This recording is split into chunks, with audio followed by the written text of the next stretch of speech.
ngecat. Cat apa? Ngecat lemari ini. Dapur. Nena waktu dulu kan segede peri itu waktu. Iya, dulu aku segede peri. Aduh, rumahnya lucu-lucu sekali. Tebak ini di jalan apa? Di Bandung.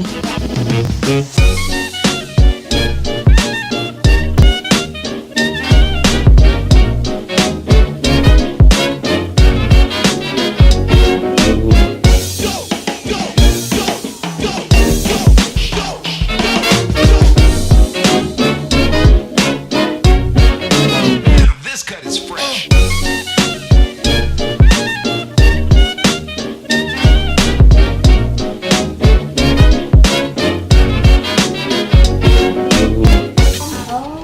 Ini satu atap. Lucunya. Rumahnya Tante Indri. Permisi.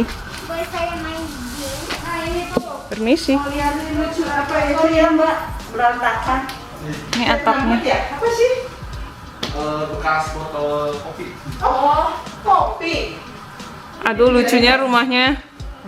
Nena ada pianonya lucu, pianonya bolong. Halo. Makan sorry.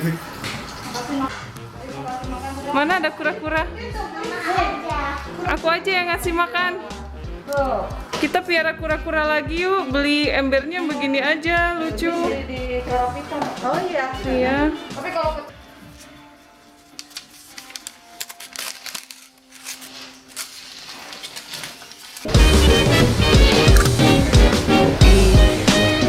Diikuti sama RW.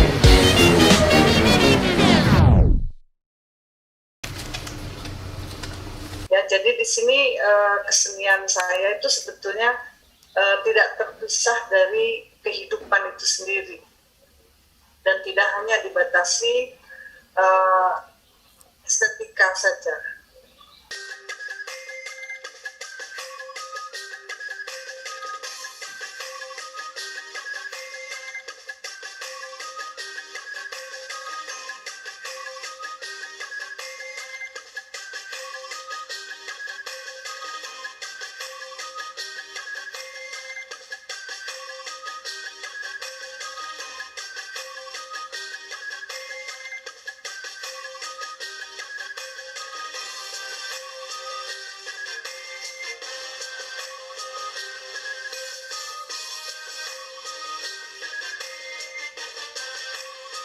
Company in collaboration with the weavers and the resurrection of the Thai silk industry, I think it's important to look at what it means in social terms. It means that two groups of people, very distinct people, could work together and create something of worth and of importance, and that they could exchange more than on a commercial level, on a human level. So I think this show is an extension of that idea, because this show is about collaboration. It's about openness, it's about tolerance, it's about sharing, it's about exchange. Nih kan kalau di rumah-rumah minimalis gitu, rumah baru lebih bersih karena furniture-nya kebanyakan putih, jadi kayaknya aku mau dibersihin aja terus dicat putih sendiri.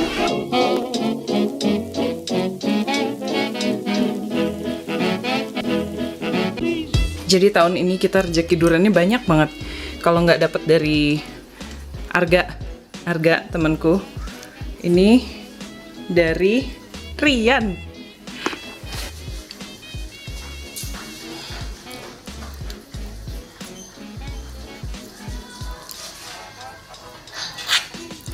Ampun. The more people are desperate to seek any sort of comfort, and especially escapism. Belum beres, baru setengah jalan. This is the first layer of probably 4 layers of paint to make it look good. Jadi aku rasa ini saat yang cukup enak buat ngobrol. Kita sambil ngecat. Jadi akhirnya saya memutuskan untuk bikin vlog karena saya gelisah. Ini semua awal mulanya kita kan kebiasaan bikin album foto buat kenang-kenangan untuk dokumentasi kegiatan-kegiatan penting, acara-acara. Terus lambat laun aku berhenti melakukan hal itu, motret, ngeprint foto, dimasukin ke album gitu. Alasannya ya karena biaya, karena album itu kan makan space ya, kamu harus punya tempat, lemari. Terus walaupun semua udah masuk ke era digital, nah ada bedanya, jadi aku berhenti melakukan itu. Dulu sih sempat mulai rajin untuk mengupload foto di sosmed, tapi ya rasanya beda aja gitu sama zaman dulu. Mungkin karena aku belajar foto dari zaman analog ya. Dulu tuh kebiasaan banget bawa kamera, terus kita nggak langsung lihat tuh fotonya, jadi kita sabar dulu nyimpen. Terus sebelum kita beneran ngeprint, itu kita bikin kontak printnya. Jadi satu lembaran besar yang isinya foto-foto dari roll film itu. Sejak kamera di HP itu makin canggih, terus kita langsung upload, makin gak pernah lah saya bawa kamera kan. Dan kegiatan memotret itu tuh mungkin karena dulu kita susah ya, jadi keistimewaannya jadi kayak berkurang. Mestinya nggak gitu sih. Itu personal aja sih, masalah personal. Saat itu menjadi gampang, saya jadi kehilangan interest malah. Terus udah lama nih, setelah 10 tahun berlangsung tanpa ada dokumentasi kehidupan yang jelas, gara-gara gonta-ganti HP lah. Terus kan males nih mindahin memori dari HP, udah kebanyakan, terus ke komputer ke hard disk. Kelupaan gitu, fase hidup kan makin cepat. Udah gitu misalnya memory cardnya hilang-hilang, keselip kan, barang-barang makin kecil. Alasan. Saya baru sadar bahwa kok rasanya saya jadi agak kehilangan arah, kehilangan diri sendiri. Kehilangan diri sendirinya tuh gara-gara apa ya? Kebiasaan. Ini ada hubungannya sama memory span-ku yang makin pendek atau apa gitu, tapi ternyata saya tuh sadar, saya tuh dulu melalui proses memaknai diri sendiri, memaknai hal-hal yang menurut saya penting itu dari kumpulan foto-foto yang saya ambil. Misalnya ada pengulangan nih, saya misal saya suka sama binatangnya apa, ternyata saya suka cicak misal.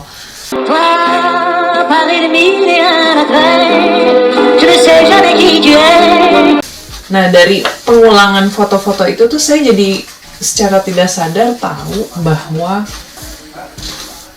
kalau ke cicak perhatian banget gitu.